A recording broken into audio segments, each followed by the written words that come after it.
बिस्मिल्लाहिर्रहमानिर्रहीम, अस्सलाम वालेकुम। हिस्ट्री टेलर के मोअज़्ज़ज़ सामीन, मैं हूं अदील अहमद और आप देख रहे हैं हमारा यूट्यूब चैनल। मोअज़्ज़ज़ सामीन, आज की वीडियो में हम बात करने वाले हैं आने वाली किस्त नंबर 129 के बारे में। क्या आने वाली किस्त में बोरान अल्प और एसरीगन खातून की भी शादी हो जाएगी या फिर ये काम सीजन 5 में जाकर मुकम्मल होगा, और करायबे फरिश्ता खातून किन किन सिपाहियों की शादी करवाने में कामयाब होगी। और बात करेंगे बाइंदर बाई की, जिसने सबके दिल जीत लिए। मोअज़्ज़ज़ सामीन, जैसा कि किस्त नंबर 128 में जहर खुदाई की अचानक से शादी कर दी गई, जिसकी अभी उम्मीद भी ना थी। बहरहाल ये तो प्रोड्यूसर का कमाल है कि कब किसकी शादी कर दे। यहाँ पर दिलचस्प बात यह थी कि शादी की तकरीब में ही हमने इसरीगन खातून और बोरान अल्प की कहानी की शुरुआत होते देखी। जिस तरह से दोनों एक दूसरे को गौर से देख रहे थे, तो नाजरीन तो समझ ही चुके होंगे कि अगला नंबर अब इन दोनों का है। रही सही कसर कारेबे खातून ने पूरी कर दी। कारेबे खातून को वैसे ही फरिश्ता खातून नहीं बोला जाता, वो भी इसरीगन खातून और बोरान अल्प की आंखें पड़ चुकी है, और उसने तो इसरीगन खातून से ये तक पूछ लिया है कि क्या तुम्हें कोई पसंद है। और साथ ही साथ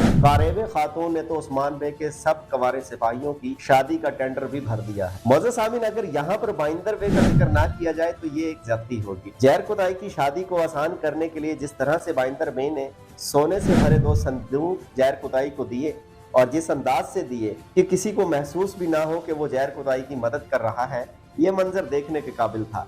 एक ऐसा शख्स जो कभी सोने की खातिर अपनों के साथ गद्दारी करता रहा, और सोना ही इसका ओढ़ना और बिछोना था, मगर जब खुदा ने हक का रास्ता उसे दिखा दिया तो अब वो उसी सोने से दूसरों के घर आबाद कर रहा है। अब उसके लिए उस सोने से ज्यादा रिश्तों और हक के रास्ते की अहमियत है। मोअज़्ज़ज़ सामीन, अगर आज की वीडियो आपको अच्छी लगी हो तो हमारे चैनल को सब्सक्राइब करके वीडियो को लाइक और शेयर कर दें।